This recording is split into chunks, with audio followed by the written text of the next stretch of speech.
Stop for just a moment. Before you do anything else, just be still. Look at the palm of your hand.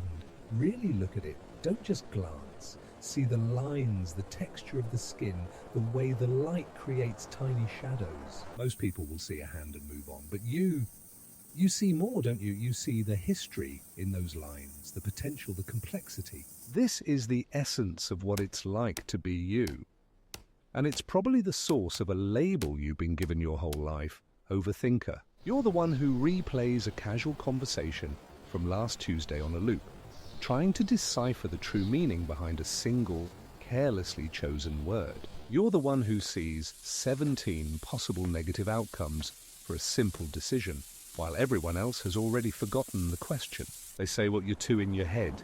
Just let it go. Don't worry so much. And every time they say it, it feels like a small paper cut, a tiny invalidation of the very way your mind is built. But what if it's not overthinking? What if it's deep thinking? What if your brain isn't malfunctioning but operating with a higher resolution?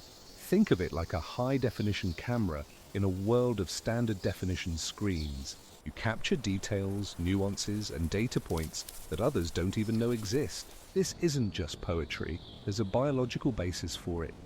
For many deep thinkers, this is linked to a highly active default mode network, or DMN. Think of the DMN as your brain's screensaver, what it does when it's not focused on an outside task. For many, that screensaver is a simple, bouncing logo. For you, that screensaver is running complex simulations. It's connecting past experiences to future possibilities, weaving disparate ideas into a coherent tapestry. It's a feature, not a bug, and this feature allows you to see the world in layers. While someone else hears a simple sentence, you perceive these hidden layers.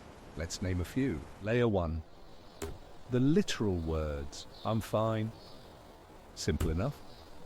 This is what most people register and accept. Layer 2. The tone of voice. Was it a little too high? A little too quick? Your brain registers this mismatch instantly. Layer 3.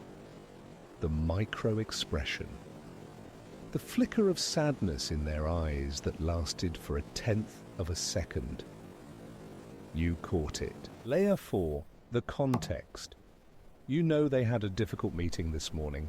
That information is immediately cross-referenced. Layer 5. Your past experiences. The last time someone used that exact tone with you, they were hiding something. Layer 6. The unspoken needs. You sense they don't want to talk, but they want someone to be present. And on it goes. Layers 7, 8, 9, 10. The potential future consequences, the societal pressures, the philosophical implications. Seeing all this at once can be overwhelming. It's like trying to listen to 10 radio stations at the same time. The problem isn't the information, it's the lack of a filter. So the skill isn't to stop seeing the layers. That's impossible. It's like asking you to unsee the color blue. The skill is to manage them. Here are a few micro actions to help you do just that. They work instantly. First, name the layers. When you feel that spiral of thought beginning, don't just swim in it. Become an observer. Actively label what you're seeing. Say to yourself, okay, I am noticing the literal words. I'm also noticing a layer of anxiety in their tone, and I'm adding a layer of my own past fears. This simple act of naming creates distance. It turns you from a victim of your thoughts into a curator of them. You are no longer the storm. You are the sky watching the storm. Second, the 5-minute data dump.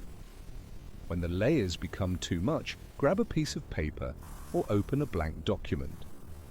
Set a timer for 5 minutes. For those 5 minutes, write down every single layer, thought, and connection that comes to mind.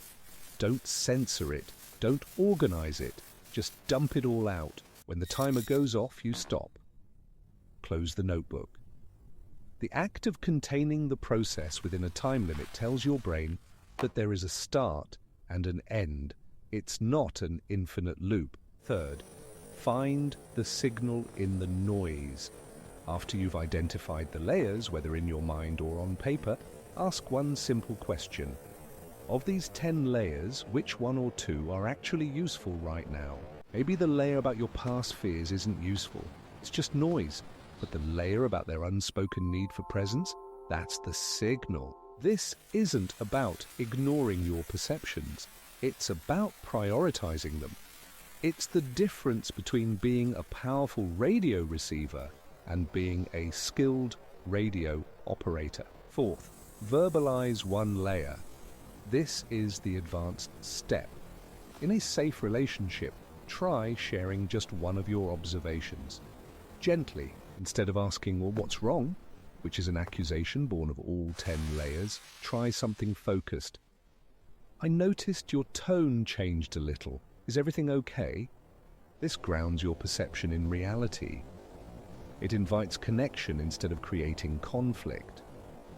You're using your superpower for empathy, not just for analysis. But all of these techniques lead to the most important insight I can share with you. The one that changes everything. Your overthinking is not a problem to be solved. It is a tool to be aimed. For years, you've been aiming this incredible power inward, dissecting your own flaws, anxieties, and social missteps. You've been pointing the supercomputer at the task of figuring out why someone used a period instead of an exclamation point in a text. It's a waste of your processing power. The real challenge isn't to stop seeing the layers, but to decide which problems deserve them. Stop asking, how do I stop thinking so much? And start asking, what is worthy of my deep analytical mind? Aim it at understanding a complex system at work.